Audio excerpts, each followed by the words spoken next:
ये हैं दुनिया के सबसे पुराने लिखित दस्तावेजों में से कुछ और हिंदू धर्म के सबसे बड़े ग्रंथ। आज हम उन 4 वेदों के ज्ञान के महासागर में गोता लगाने वाले हैं, जिन्होंने हजारों सालों से हमारी सोच और संस्कृति को एक दिशा दी है। तो चलिए इस अद्भुत सफर की शुरुआत करते हैं। सबसे पहले ये शब्द ही देखिए, वेद। ये संस्कृत की विद धातु से आता है, जिसका सीधा सा मतलब है जानना।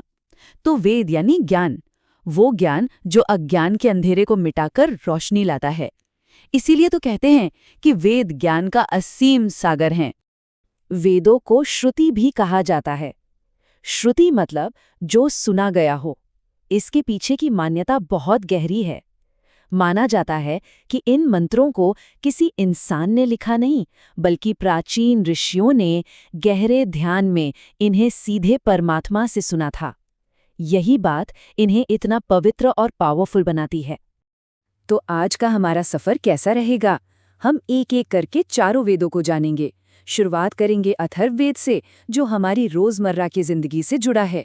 फिर हम सामवेद के दिव्य संगीत को महसूस करेंगे। उसके बाद सबसे पुराने ग्रंथ ऋग्वेद की गहराइयों में उतरेंगे और आखिर में यजुर्वेद के कर्मकांडों को समझेंगे। तो चलिए अपनी यात्रा शुरू करते हैं अथर्ववेद से। इसे कई बार आम इंसान का वेद भी कहा जाता है। जानते हैं क्यों? क्योंकि जहां बाकी वेद देवताओं की स्तुति और बड़े बड़े यज्ञों पर फोकस करते हैं, वहीं अथर्ववेद हमारी डे टू डे लाइफ की बात करता है। लेकिन यहाँ एक बहुत ही दिलचस्प सवाल उठता है। ऐसा क्या था कि एक वेद को लंबे समय तक बाकी तीनों से अलग थलग माना गया? पहले सिर्फ 3 वेदों की ही बात होती थी, जिन्हें त्रयी कहते थे। अथर्ववेद को उस लिस्ट में बाद में शामिल किया गया। आखिर ऐसा क्यों? इसकी वजह छिपी है इनके कंटेंट में। देखिए, एक तरफ ऋग्वेद है, जिसमें देवताओं की महान स्तुतियां हैं, बड़े बड़े यज्ञों की बातें हैं। दूसरी तरफ अथर्ववेद है, जो ज्यादा प्रैक्टिकल और जमीनी है। इसमें दवाइयों, बीमारियों के इलाज, यहाँ तक कि जादू टोने और दुनियादारी की बातें भी हैं। इसी वजह से पुरोहित वर्ग इसे बाकी 3 वेदों के बराबर का दर्जा नहीं देता था। वैसे अथर्ववेद के कई नाम हैं और हर नाम इसकी एक अलग खासियत बताता है। अथर्व और आंगिरस ऋषियों के नाम पर इसे अथर्वांगिरस वेद कहते हैं। ब्रह्म ज्ञान से जुड़े होने के कारण ये ब्रह्म वेद है। आयुर्वेद का खजाना होने की वजह से ये भैषज्य वेद कहलाया और इसमें पृथ्वी की महिमा का बहुत सुंदर वर्णन है, जिसे पृथ्वी सूक्त कहते हैं। इसलिए इसका एक नाम महिवेद भी है। और ये कोई छोटा मोटा ग्रंथ नहीं है। अथर्ववेद में 20 कांडों में बटे हुए 730 सूक्तें हैं, जिनमें कुल 5987 मंत्र हैं। इन मंत्रों में आपको क्या नहीं मिलेगा? गहरे आध्यात्मिक ज्ञान से लेकर बीमारियों के इलाज, जड़ी बूटियां और तंत्र मंत्र यंत्र, सब कुछ इसमें शामिल है। तो चलिए अथर्ववेद की प्रैक्टिकल दुनिया से निकलकर अब सुरों की दुनिया में चलते हैं। अब हम बात करेंगे सामवेद की, दिव्य धुनों का वेद, वो ग्रंथ जिसे भारतीय शास्त्रीय संगीत की जड़ माना जाता है। अब यहाँ एक हैरान करने वाली बात है। सामवेद के लगभग 95% मंत्र सीधे सीधे ऋग्वेद से ही लिए गए हैं। इसके अपने ओरिजिनल मंत्र बहुत ही कम है। तो इसका मतलब क्या हुआ? इसका मतलब ये है कि सामवेद का मकसद कोई नई बात बताना नहीं, बल्कि पुरानी बातों को यानी ऋग्वेद के मंत्रों को गाना कैसे है, ये सिखाना है। ये एक म्यूजिकल गाइड है। भले ही ये आकार में छोटा हो, लेकिन इसका महत्व बहुत ज्यादा है। सोचिए, खुद भगवान कृष्ण ने भगवद गीता में कहा है, वेदानाम सामवेदो अस्मि, यानी वेदों में मैं सामवेद हूँ।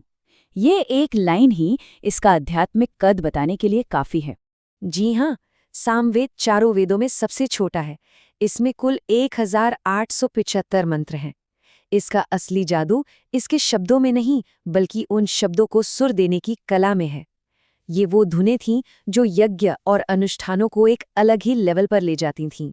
तो अब हम आते हैं उस मूल स्रोत पर, जहां से सामवेद ने अपने मंत्र लिए, यानी ऋग्वेद।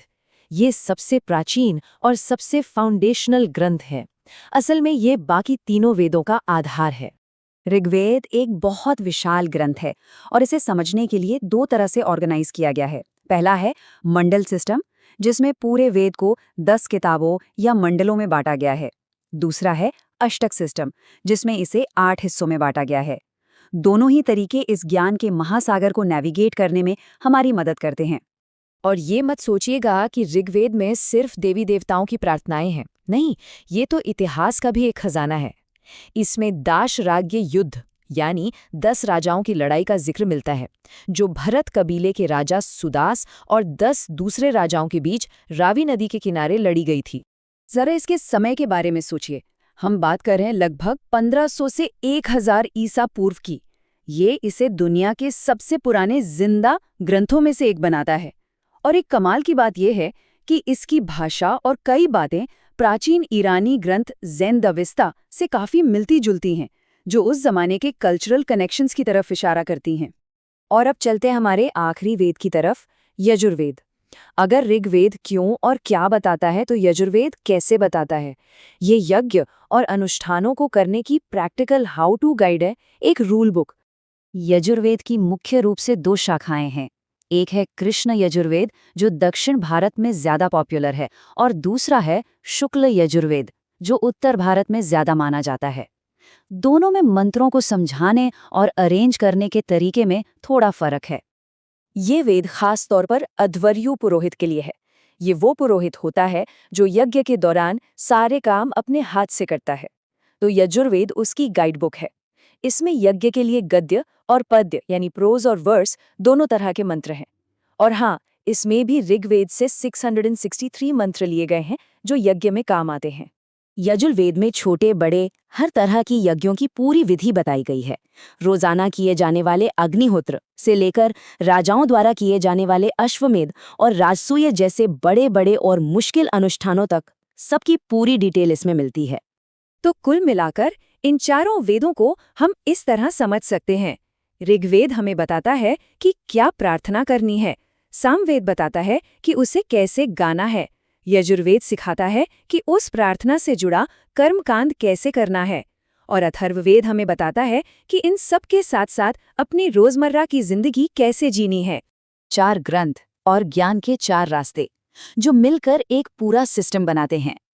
तो सवाल ये उठता है कि हजारों साल पुराना ज्ञान का ये ब्लूप्रिंट आज के मॉडर्न जमाने में हमारे लिए क्या मायने रखता है। ये एक ऐसा सवाल है जो हमें सोचने पर मजबूर करता है कि ज्ञान, संगीत, कर्म और जीवन का ये प्राचीन संतुलन शायद आज भी उतना ही जरूरी है।